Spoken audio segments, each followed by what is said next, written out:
I'm Euge Valovirta, and this one is about Jake Lee's signature Charvel guitar.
Alright, that was the song. Quite a bit Jake Lee-esque, right? Well, I mean, I'm reviewing a Jake Lee guitar, so I thought I'd write something in the style of him, which isn't far away from my style, because Jake Lee is one of my favorite players, so obviously he has influenced my playing too. Alright, the gear and the signal chain is the guitar. We'll go into the specs a bit later. Then into my pedal board, but I don't have anything on. And it goes to my modded Plexi, Hose modded Plexi by Eric Studer here in Switzerland. Then into Mesa Boogie oversized cabinet with V30s mic'd with SM57 and Royer 121. And that's it. I'm also gonna check completely clean sounds, like crystal clean sounds, with my ADA MP1 preamp into 5150 power amp. Let's go through the sounds a little bit I used on the song. Well, it was one sound. Then I just added delay to the leads. So I feel myself while I recorded the left guitar and the lead, and then I added the right guitar, which just doubles the rhythms afterwards. So it sounds like this, straight into Plexi.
Bridge pickup. So the specs are, this is a JB, Seymour Duncan JB. These were some DiMarzio single coils.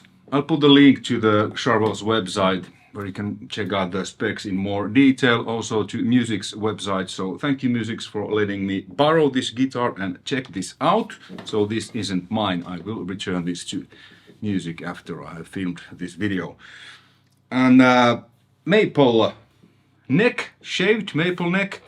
It's not very thin, but it's not very chunky. It's actually really good to my taste. Kind of like the necks on my ESP signatures or on my 80s Mirage and M series guitars. Like a comfortable neck, but not too thin, not too thick. Really thick rosewood fingerboard. 21 jumbo frets, not 22 like nowadays most guitars have, so kind of vintagey in that sense. Jumbo frets, 12 to 16 inch compound radius. The nut was, I think this was a plastic nut. And then Charvel's own tuners, not locking tuners, standard tuners, keep the tuning really well. This is now tuned to E standard with, I believe the strings are 0 to 42, a little bit too thin for me. I use 9s sometimes on standard tuned guitars, but it's always 9 to 46. This feels a little bit too spongy, this 42. What else? I think the body was alder. This bridge is really nice, feels really good, really solid. I'm not sure if this is Charvel's own or some licensed bridge. I believe it's their own. This is made in Mexico. I believe the retail price is around 11 or 1200 euros, dollars, Swiss francs here in Switzerland. What's unique is his pickups are like this, and I watched Jake Keely's interview why he does that, because he said that he always liked Jimi Hendrix's sound and his Strat, and it always sounded good even with the bridge single coil pickup. And Jake Keely figured that maybe it's because Jimmy was lefty, he played right-handed guitar, so the pickups were like this. So when you have single coil here, it's kind of more, the bass is a bit tighter, and but the highs aren't as so they are a little bit smoother. You know how it is. The neck pickup, part of the reason why it sounds fuller is because it's closer to the neck, because this is a bridge, the sound is always a bit more metallic, so this way it's kind of like, it's a little bit smoother sound. And I can confirm that, I will show you, these are quite smooth, but not like dull, in any ways. One single volume control, 5-way pickup switch, so humbucker. Then I believe it's this one and this one, single coils. Then it's just the center one, which I have put it quite low because it was on my way when I picked. And I actually have it like that on my other guitars where I had 3 pickups. And I also kind of like the sound, because then you can get a really clean sound even with the high gain amp set up to high gain, because this is so low. And then its 4th position is these 2, the 5th is the neck pickup. So yeah.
actually sure how the solo goes, but the ending is kind of like that, and then this really fast, that was Bark at the Moon, this really fast kind of.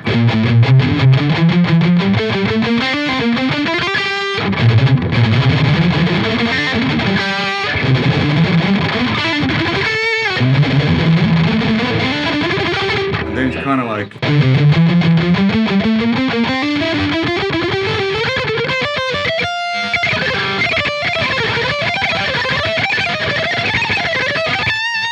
If I remember correct, but a lot of alternates picking, cool solo, and the ending is kind of like arpeggios. I think that's correct how I played the song many times, but it's been years since I've last played. But anyway, yeah, great, you know, hard rocking sound straight into mudded Plexi. Obviously, it has more gain than your normal Plexi, and it has a master volume. I've done a video about that too, link in there if you want to check it out.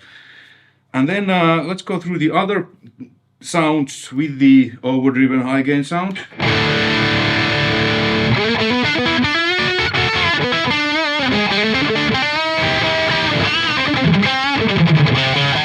So now it's like this one and this one, so you get the kind of snappy. Now it's the center pickup.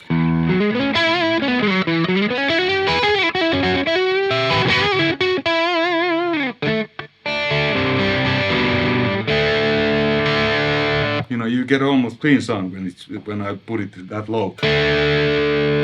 Now these two.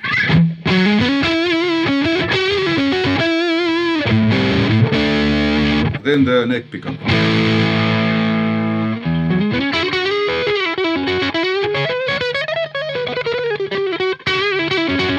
You hear there's this certain certain fullness kind of when it's so the single coil sound. I mean that's many times that's kind of what I want from single coil, but I think this is cool approach too.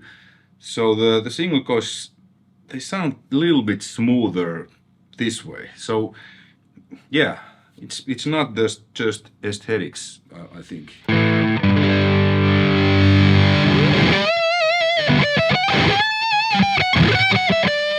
Then bridge pickup. This is the top end. It's almost smoother here on the single coil. Cool.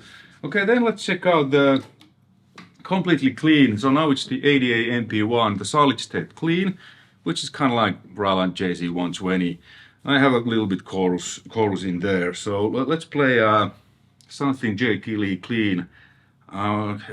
Killer of Giants. Let's see if I remember that.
Nice clean sounds, and it's kind of a little bit smoother than, you know, usually. I think so.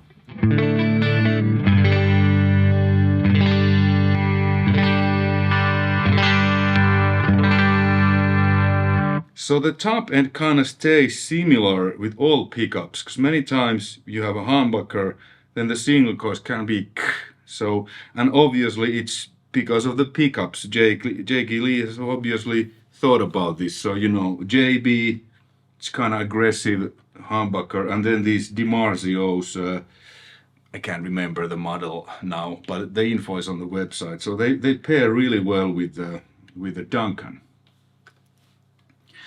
Yeah. Conclusion.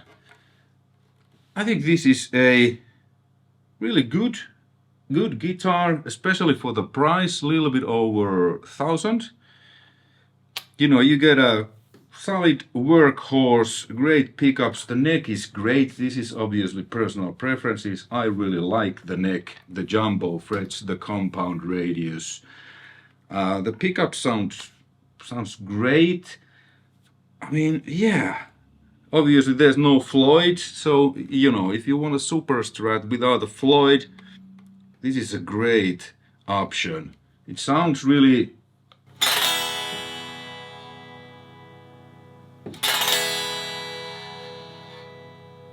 So it resonates really well to the body as well.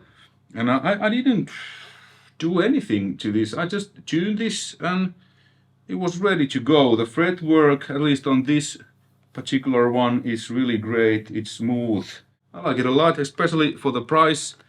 And this is not fair, but you know, compared to the ESP custom shops, you know, if you grab one of these, it's like but those are like, I don't know how much if you order a custom shop ESP nowadays, 7-8K, and even the standard ESPs made in USA, made in Japan, like 4 or 5K. But this, you get a really great guitar with just a little bit over 1,000. And I wouldn't, you know, I wouldn't need to do any mod to this if I would buy this. One little bit is because I'm used to playing with 22 or 24 frets, so it's a little bit bummer because I'm used to that I get the D here, and then when I bend I get the high E. Minor thing, but this is good to keep in mind that it's only 21 frets. Alright, thanks for watching. Hopefully you found this interesting and informative. Until next time, take care. Bye.